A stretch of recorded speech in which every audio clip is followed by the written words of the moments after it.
చాలా సంతోషం. ఈరోజు సిపి రాధాకృష్ణ గారికి మద్దతు తెలపడం కాదు, కలిసే క్యాండిడేట్ నిర్ణయించాం. ఎన్డీఏ అభ్యర్థిగా ఆయన పోటీ చేసే సమయంలో పార్లమెంటరీ మెంబర్స్ అందరూ కలిసి ఎంపిక చేశారు. నేను కూడా ఒకసారి కలిసి కర్టసీగా వారికి సపోర్ట్ ఎక్స్టెండ్ చేశాను.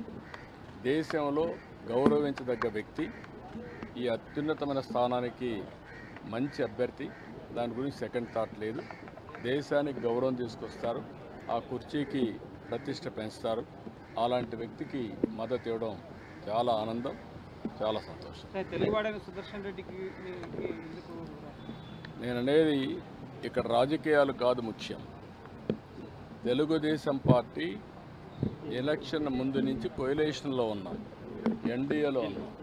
ఒకసారి ఎన్డీఏ అభ్యర్థి పెట్టిన తర్వాత ఓడిపోతామని తెలిసి మళ్ళీ అభ్యర్థులు పెట్టేందుకు, అది గుర్తుపెట్టుకోవాల్సిన అవసరం ఉంది. తెలుగువాడన్నప్పుడు గెలిచే అభ్యర్థిని పెట్టుకోవాల్సిన బాధ్యత అదర్ పొలిటికల్ పార్టీస్కి ఉంటుంది. ఏది ఏమైనా ఒకసారి తెలుగు వాళ్ళ కోసం పివి నరసింహరావు గారు ప్రధానమంత్రిగా ఉండి ఆ రోజుట్లో మీరు ఒక్కసారి చూస్తే తెలుగుదేశం పార్టీ కాంగ్రెస్ పోరాడుతున్న తెలుగువాడి కోసం ఆ రోజు త్యాగం చేశాం, సపోర్ట్ చేశాం. అదే సమయంలో ఇప్పుడు ఎన్డీఏలో మేము ఎలక్షన్ ముందే ఉన్నాం. రెండు గవర్నమెంట్లు కూడా NDA government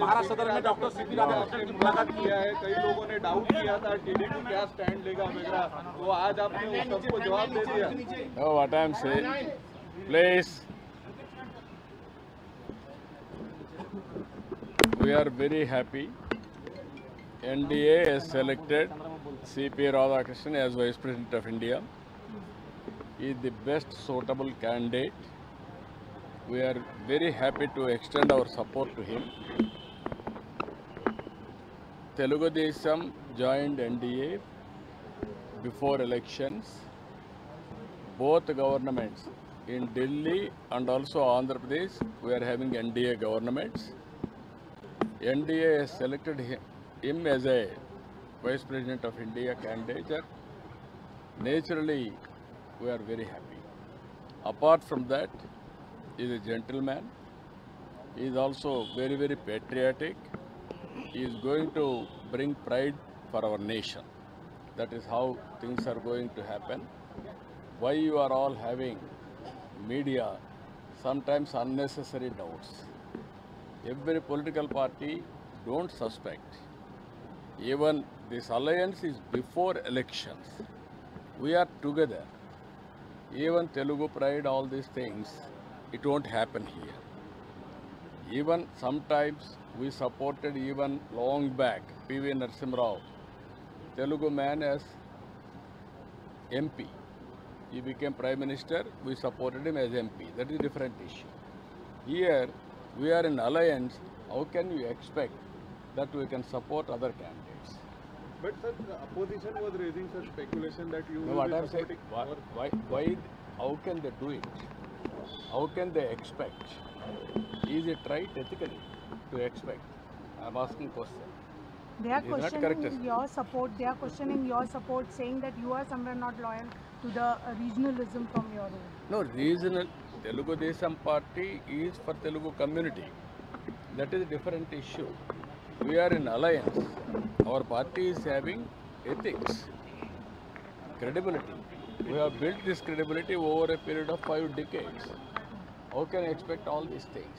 You know my stand from the beginning, not now. You may be new in national media. I am known to everybody for the last 4 decades. But sir, it means they are going to cross the majority mark more than what NDA is having now with them. No, if anybody will compare candidature wise, he is the best candidate, everybody has to support. But sir, in case if something they try to play the Telugu card in your region, No, what I am saying, no, all those things, because of there is a clear majority. If the majority is there, it is a very dignified post. Why they brought other candidate now? Is it necessary? That is their politics. But we are not playing politics here. NDA candidate, we are having majority, we are going to win comfortably. Was this your courtesy visit or it was been asked by the NDA High Command to come? No, it is my duty. I came to Delhi, I want to meet him, I want to extend my support. I met him. These relations are not today, these are not the new relations. I know him from the beginning. Chandrababu Naidu గారి పుణ్యాన అల్లాడిపోయే పరిస్థితి రైతులకు వస్తే సంఘీభావం తెలపడం కోసం నేను అక్కడికి వెళ్తే తప్ప అని అడుగుతా ఉన్నది, నేరమా అని అడుగుతా ఉన్నా చంద్రబాబు నాయుడు. బంగారుపాలెం పర్యటనలో గ్రామ స్థాయి నుంచి జిల్లా స్థాయి నాయకుల వరకు ఏకంగా 2000 మందికి పైగా నోటీసులు ఇచ్చినారు. నా కార్యక్రమం, నా పర్యటన అక్కడ ఖరారు అయ్యేసరికి 2000 మందికి నోటీసులు. ఏంటికి ఇచ్చినారు నోటీసులు అడుగుతా ఉన్నా. రైతులకు సంఘీభావం తెలపడానికి నేను పోవడం తప్ప, ఆ కార్యక్రమంలో రైతులు పాలుపంచుకోవడం తప్ప. 2000 మందికి నోటీసులు, 100 మందిని నిర్బంధించారు. 3 ఎస్పీలు, 9 మంది డిఎస్పీలు, 2000 మంది పోలీసులు, చెక్ పోస్టులు. ప్రతి గ్రామానికి చెక్ పోస్టు, ప్రతి సందుకు చెక్ పోస్టు. ఇలాంతా అయ్యింది నా సెక్యూరిటీ కోసం కాదు స్వామి. నా ప్రోగ్రాంకి ఎవరు రాకుండా చూసుకునేందుకు, వాళ్ళందరినీ నిర్బంధించి రైతులను నిర్బంధించేందుకు.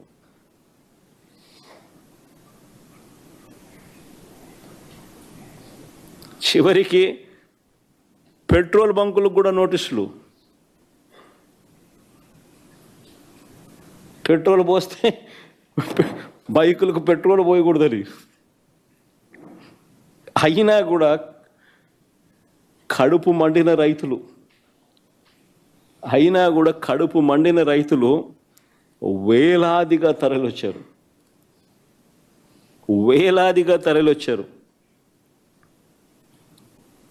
మామిడి పండ్లను రోడ్ల మీద చంద్రబాబు నాయుడు గారి ప్రభుత్వము దేశం దృష్టికి కూడా పోవాలి అనే ఉద్దేశంతో రోడ్ల మీద మామిడి పండ్లను వదిలేసి నా ప్రోగ్రాంలో నాతో పాటు కలిసినారు.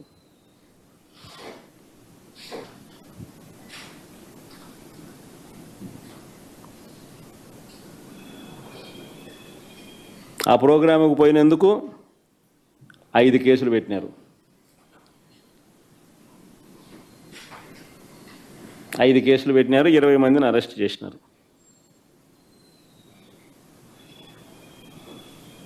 రైతుల కోసం, రైతుల తరఫున, రైతులకు సంఘీభావం తెలపడం కోసం పోయిన ప్రోగ్రాం.